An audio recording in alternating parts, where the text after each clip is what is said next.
안녕하세요, 와인 여신입니다. 이제 화이트데이가 다음 주로 다가왔어요. 사실 전 화이트데이라는 걸 별로 좋아하지 않아요. 그냥 다른 나라들처럼 밸런타인데이 서로 주고받는 게 좀 낫지 않아요? 근데 뭐 문화는 문화니까요. 제 구독자분들 중에 남성분들이 변함없이 90%대를 유지하고 계십니다. 그래서 제 구독자분들을 위해 화이트데이엔 어떤 와인이 좋을까? 와인 여신이 딱 5개만 추려서 소개하겠습니다. 가격대도 비교적 다양하게 준비했으니까요. 기대하세요. 첫 번째 와인은 가야 프로미스입니다. 제가 이태리 와인을 꽤 많이 소개한다고 했는데 가야를 안 들었네요. 가야 하면 사실 가장 먼저 떠오르는 건 바르바레스코죠. 이태리 북부 바르바레스코라는 지역에서 1859년 시작된 와이너리인데 아주 유명한 와이너리라서 와인을 잘 아시는 분들은 아마 다들 잘 아실 거고 모르시는 분들께는 또 얘가 설명이 좀 길어요. 그래서 가야 와이너리와 이태리 와인의 아버지 안젤로 가야에 대해서는 따로 한번 추후에 다루도록 하고요. 이 프로미스만 오늘 말씀을 드릴게요. 이 프로미스 위에 보시면은 까 마르칸다라고 적혀 있죠. 까가 집이란 뜻이고 마르칸다가 흥정, 그러니까 네고시에이션이란 뜻인데, 그러니까 합쳐보면 흥정의 집이에요. 이 안젤로 가야는 앞서 설명드렸듯 피에몬테에서 최고의 네비올로를 만드는데 토스카나 볼게리에 어떠한 땅이 너무 마음에 들었나 봐요. 그래서 그 101헥타르의 땅을 매입하기 위해 무려 18번을 찾아가서 설득을 했다고 하죠. 그렇게 18고 초려를 해서 산 그 땅에 만든 와이너리의 이름을 까 마르칸다라고 지었고, 안젤로 가야가 이제 새로운 지역에서도 최고의 와인을 만들겠다라는 자신의 약속의 의미를 담아 이름을 프로미스라고 지었다고 합니다.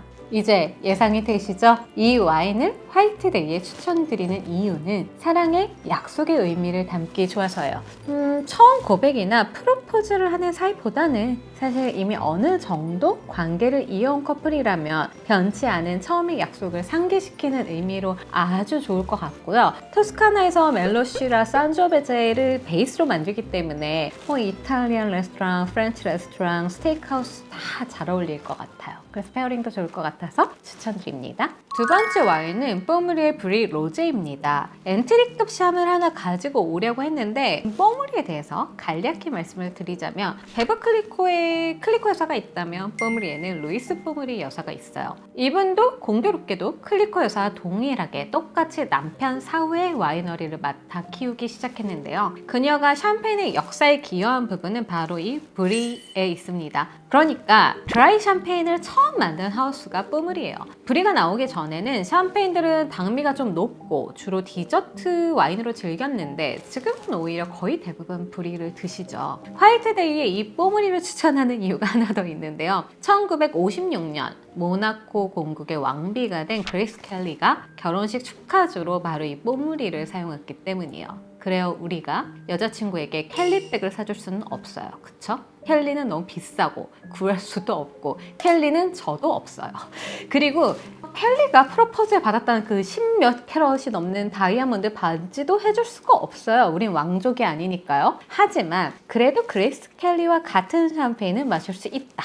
아주 특별한 하루라면 말이죠. 로제를 추천한 이유는 로제가 조금 더 로맨틱하니까요. 세 번째 와인은 많은 분들이 예상하셨을 대로 원래 깔롱세기르를 하려고 했습니다.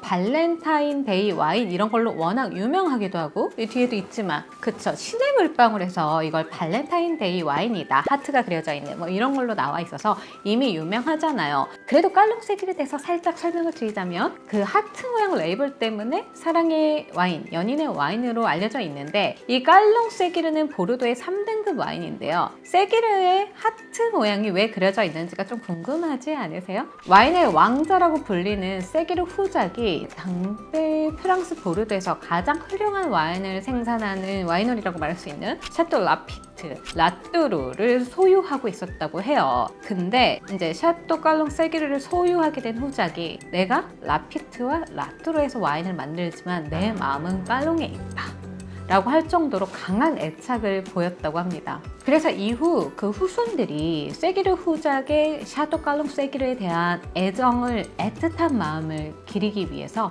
그리고 널리 전하기 위해서 와인 레이블에 하트 모양을 새기면서 유명해졌다고 합니다. 이 얘기를 들으니까 샤또 세기르를 한번 방문해 보고 싶지 않으세요? 얼마나 아름다운 와이너리면 이럴까? 그래서 제가 사진을 좀 찾아봤는데 정말 아름답긴 하더라고요. 제가 그래서 사실 이 촬영 준비를 어제 시작을 했거든요. 그래서 제가 오늘 샤또 깔롱 세기르를 사려고 모 매장에 문의를 했는데 지금 아마 화이트데이, 발렌타인데이 전이라 그런지는 모르겠어요.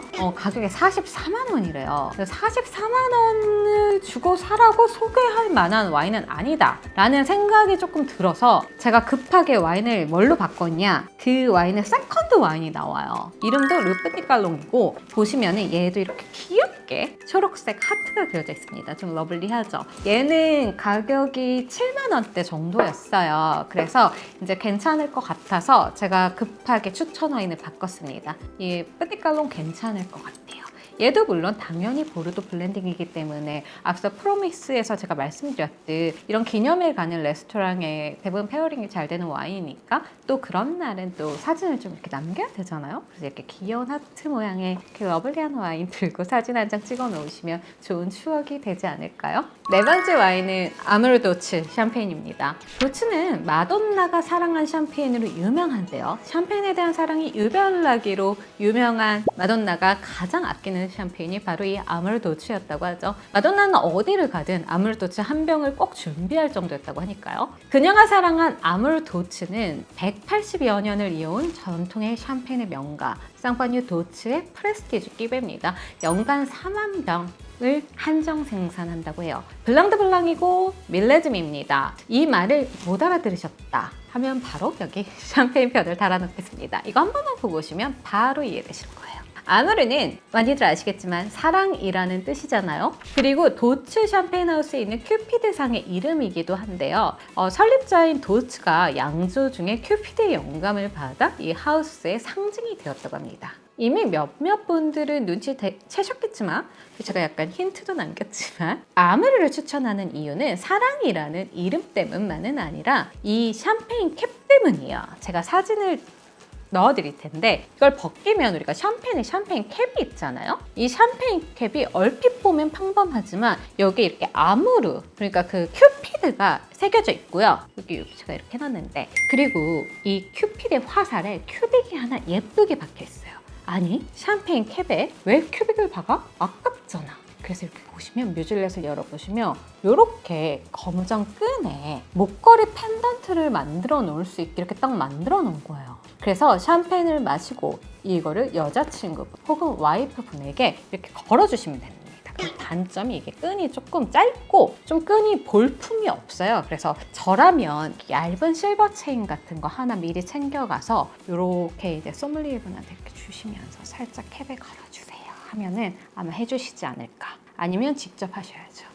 그런 이벤트용으로 추천드립니다. 제가 이걸 급하게 준비했다고 하잖아요. 일명 샴페인 프린스 샴푸, 도츠 앰버서더, 조네진 소믈리에께서 이걸 저한테 빌려주셨어요. 근데 로제와 블랑이 둘 다 있다. 그래서 두 가지를 다 보내주셔서 제가 이걸 판매하는 데다가 좀 문의를 해보니까 보통 이런 우리가 흔히 프레스티지 끼베라고 하는 애들은 로제가 보통 블랑보다 훨씬 비싸잖아요. 근데 얘는 이제 찾아보니까 10만 원에서 10몇만 원 정도 더 비싸더라고요. 그래서 그 정도 가격이면은 사실 로제도 꽤 괜찮을 것 같다 라고 해서 이 두 가지 샴페인을 준비했습니다. 일단 조네진 소믈리에 감사드리고요. 여러분들도 아마 좋은 이벤트, 좋은 기념이 될 수 있는 샴페인일 것 같아요. 화이트데이에 제가 이제 많은 시리즈를 준비했지만 그런 기념이라고 생각하면, 이벤트라고 생각한다면 가장 잘 어울리는 와인이 아닐까 생각합니다.